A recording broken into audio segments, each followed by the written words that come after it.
Hello guys, good morning sa inyong lahat. Ngayon ay araw ng Thursday at tayo naman ay magluluto ngayon sa kusina.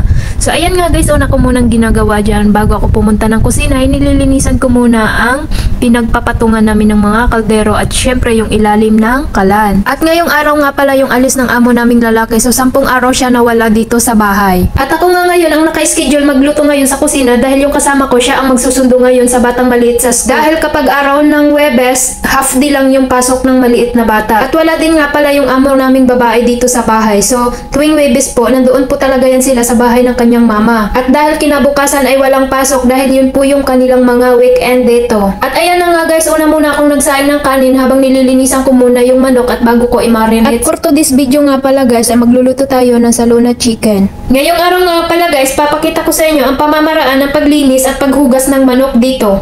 Ngayon ay meron tayong isang buo. Kailangan muna natin tanggalin yung kanyang balat. At pagkatapos natin balatan, tanggalin natin yung sa bandang puta niya at then yung dulo ng pakpak. At sa mga oras na yun ay nahihirapan pa ako magtanggal ng balat niya dahil sobrang frozen pa yung chicken. At dahil bago yung fridge, oo nga pala, yung tawag nga pala nila dito sa refrigerator ay fridge. At pagkatapos nga natin balatan yung manok, ayan, inihiwa ko na nga siya para mahugasan na natin.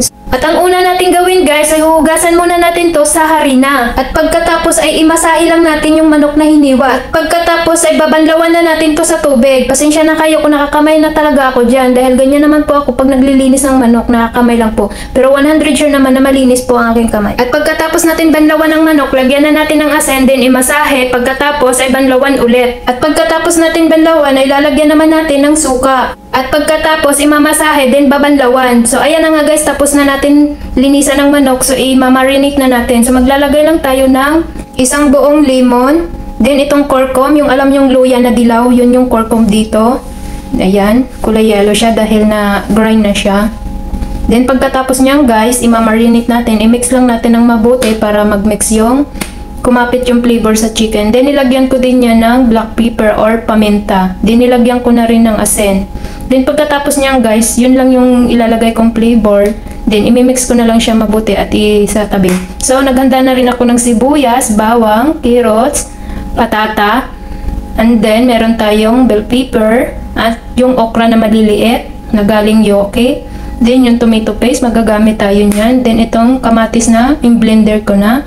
Yun yung isasabaw natin. Ito na yung minarinate natin kanina na chicken. So, fast forward tayo mga guys. Ayan na nga, luto na yung ating salona chicken. At syempre, luto na rin ang ating rice. So, ayan. So, hintayin na lang natin guys na dumating sila.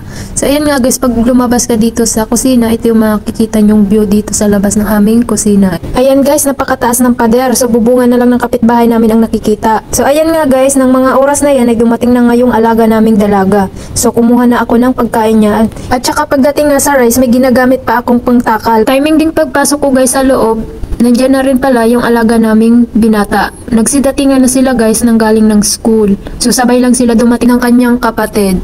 So nang mga oras na yan guys, syempre natapos na ako sa kanila. At syempre time to rest na si Pinay. At syempre habang nagre-rest, ayan, kumain muna ng ice cream na dala ng aking kasama na galing sa bahay ng mama ng aking among babae.